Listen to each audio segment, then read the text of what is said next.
Bismillahirrahmanirrahim. Alhamdulillah. Wassalatu wassalamu ala Rasulillah wa ala alihi wa sahbihi wa la hawla wa la quwwata illa billah ma ba'd. Kita baca ayat yang ke-21 dari surat Al-Baqarah. Qala Allah Ta'ala: Ya ayuhan nasu ubudu rabbakumul ladzi khalaqakum wal ladzina min qablikum la'allakum tattaqun. Ya ayuhan nas, wahai manusia, ubudu rabbakum, beribadah kalian kepada Rabb kalian. Rabb, kata Ibnu Utsaimin rahimahullahu taala, yakni huwal khaliqu al-maliku al-mudabbir li syu'uni khalqihi.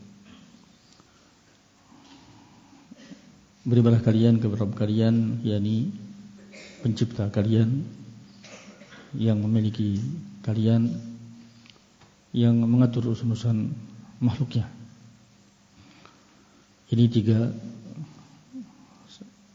sifat rububiyah yang khusus: al-khalqu wal mulku wa tadbir.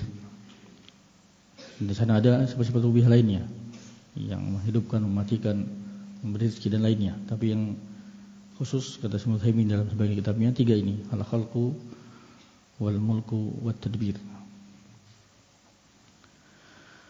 Ya ayuhan nasu ubudu rabbakum alladzi khalaqakum, yang telah menciptakan kalian, yakni aujadakum minal adam, yang mengadakan kalian dari tidak ada. Ini bedanya. Al-khalqut tam adalah mengadakan dari tidak ada. Adapun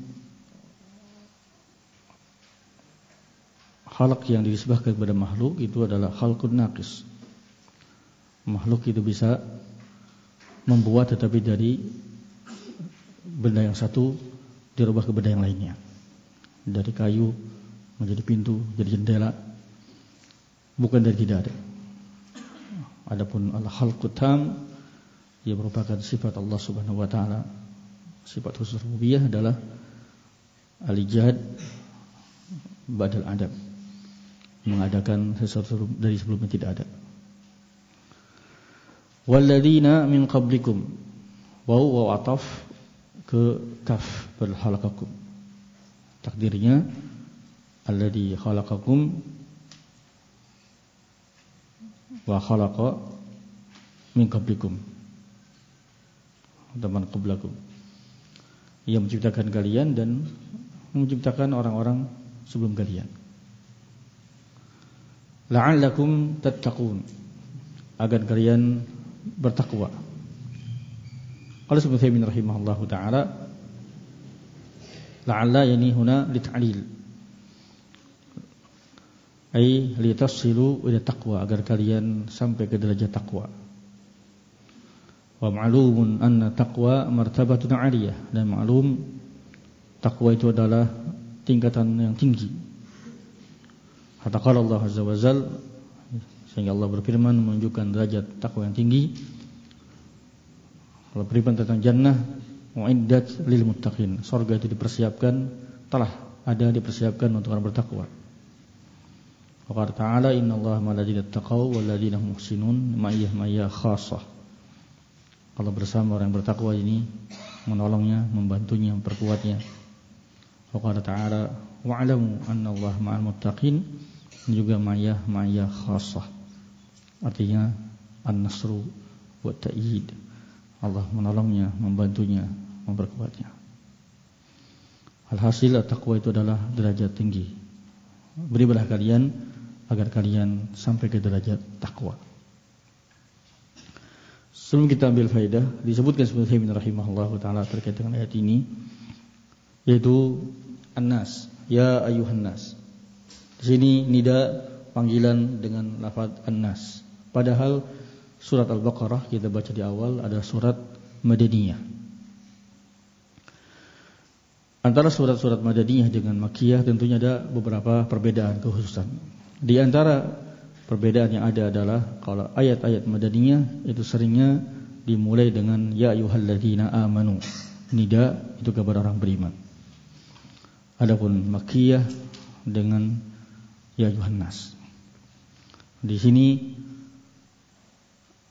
surat Al-Baqarah surat Madaniyah tapi disebut dengan ya ayyuhan nas ubudu dengan panggilan an-nas. Wallahu a'lam bima arada fi kitabih. Yang jelas yang ingin kita ingatkan adalah Ibnu Utsaimin rahimahullah menyebutkan ada sebagian menyatakan ini memang betul surat Madaniyah tapi ayat ini khusus ada ayat Makkiyah.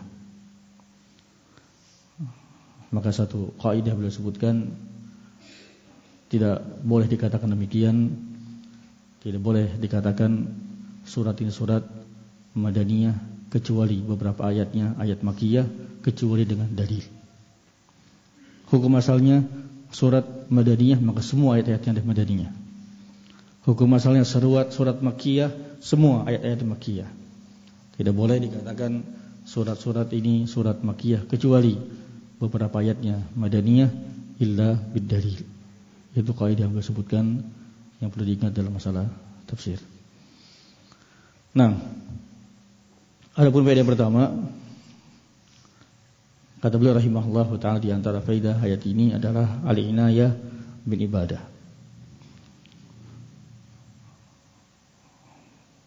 Perhatian khusus untuk mementingkan masalah ibadah. Di mana diambil faedah ini dari dua hal. Yang pertama dengan adanya nida, ya ayyuhan nas. Ya ayyuha ya harfun nida. Iya, diawali perintah dengan panggilan seruan ini menunjukkan harus diperhatikan, dipentingkan masalah ini, masalah ibadah. Yang kedua dari ta'mim, bukan hanya orang beriman diperintah, tapi dari seluruh manusia. Ya ayyuhan nas, wahai manusia, diperintah semua manusia untuk beribadah. Ini menunjukkan bahwa ibadah itu adalah satu kewajiban. Bahkan Allah Subhanahu wa taala berfirman, "Wa ma khalaqtul jinna wal insa illa liya'budun." Tidaklah aku ciptakan jin dan manusia, kata Allah Subhanahu wa taala, kecuali untuk beribadah kepadaku. Yang kedua, satu kaidah yang sering kita baca dalam kitab-kitab tauhid, di kitab akidah, yaitu anal iqrar bi tauhid rububiyah mustalzimun lil iqrar bi tauhid al-uluhiyah. Keyakinan dengan tauhid rububiyah itu mengharuskan seorang untuk meyakini al-uluhiyah. Jika seorang meyakini Allah penciptanya, Allah pemiliknya, Allah yang mengatur urusannya, yang berizki kepadanya, yang menghidupkan, yang mematikannya, maka kalau dia yakin itu, maka harus dia beribadah kepada Allah Subhanahu wa taala. Keyakinan tersebut mengharuskannya hanya beribadah kepada Allah Subhanahu wa taala. Ini iqrar birububiyah musalzimun lil iqrar bil-uluhiyah. Yang ketiga, di antara ayat ini kata rahimahullahu taala wujubu ibadatillahi azza wa jalla wahdah wa hiyati khuliqal jin wal ins. Ya, wajibnya beribadah kepada Allah azza wa jalla saja, dan ini adalah satu perkara yang diciptakan jin dan manusia untuknya, yaitu wa ma khalaqtul jinna wal insa illa liya'budun. Yang keempat, kata beliau rahimahullahu taala, anna wujubal ibadah alaina mimma yaqtadihi al-aqlu bi-idhafah ila syara'. Kewajiban ibadah kepada Allah itu, ya, selain tentunya berdasarkan syariat, juga sesuatu yang yaqtadil aqlu, yang diharuskan akal. Seorang memiliki akal yang sehat dan di atas fitrah salimah, dia pasti harusnya meyakini ibadah kepada Allah yang telah memberikan banyak nikmat kepadanya. Biridha fil syara' artinya ditambah dengan adanya dalam syariat. Kewajiban ibadah itu juga dalla atau iqtada alaihi al-aql. Ditambah dengan nas-nas dalam syariat yang mengharuskan kita beribadah kepada Allah Subhanahu wa taala. Tadi zat yang telah memberikan banyak kebaikan, kenikmatan, ihsan kepada kita, maka dia yang harus kita ibadahi, Allah Subhanahu wa taala. Yang kelima, di antara faedah yang kita rahimahullah taala, itsbatu anna Allah azza wa jalla huwal khaliqu wahdah wa annahu khaliqul awwalin wal akhirin. Menetapkan bahwasanya Allah Subhanahu wa taala lah pencipta satu-satunya pencipta. Iya, tidak seperti dikatakan oleh Majusi ataupun yang lainnya. Pencipta yang satu ini Allah Subhanahu wa taala. Allah adalah khaliqul awwalin wal akhirin. Allah pencipta orang-orang yang belakangan dan juga orang-orang yang awal. Karena semuanya adalah ciptaan Allah. Alladzi khalaqakum walladzina min qablikum, yang telah menciptakan kalian dan orang-orang sebelum kalian. Di antara faedah ini kata beliau rahimahullahu taala, anna tariqal Qur'an annahu idza dzakara al-hukma ghaliban dzakara illah. Di antara tariqah Quran, uslub yang ada dalam Al-Quran adalah ketika menyebutkan hukum, seringnya diiringi dengan penyebutan illat, sebabnya, illatnya. Di sini perintah ibadah, u'budu rabbakum. Iya, kenapa? La'allakum tattaqun, disebutkan illahnya. Dan demikian juga Nabi kita Muhammad sallallahu alaihi wasallam, uslub bin asalib bin nabawiyah dalam ta'lim juga menyebutkan ini. Hukum disebutkan setelahnya illatnya. Sebelum saya menyebutkan banyak faedahnya. Di antara faedah yang ada tentunya adalah untuk seorang yang diberitahu semakin tentram karena apa yang diperintahkan, hukumnya ini, illatnya ini. Dan yang perlu kita tahu, ikhwan fillah rahimakumullah, illah itu ada yang maklumah yang kita tahu, mansus, ada illah yang semata-mata ta'budiyah kita tidak tahu. Tapi yang menjadi akidah sunnah, membedakan sunnah dengan yang lainnya, syariat dan lainnya, terkait dengan perbuatan Allah. Kita yakini selain hukum Allah, kalau menyebutkan hukum disebut dengannya illah, kadang seringnya juga harus sudah meyakini perbuatan-perbuatan Allah juga ada hikmahnya, ada ilahnya. Semua perbuatan Allah mengandung hikmah. Yang berikutnya, anna taqwa martabatun 'aliyatun la yanaluha kullu ahad. Takwa itu adalah tingkatan tinggi, derajat yang tinggi yang tidak bisa dicapai oleh semua orang. Illa kecuali man akhlasa ibadah lillahi azza wajalla, kecuali orang yang mengikhlaskan ibadah hanya kepada Allah, dialah akan meraih takwa. Sehingga dari sini dabil faidah at-tahdzir min al-bid'ah. Iya, tahdzir, peringatan dari bahaya bid'ah. Kenapa demikian? Karena kita diperintah ibadah kepada Allah. Wal ibadah itu la tatahaqqaq illa bisuluki tariqil ladzi sarahu lil ibad.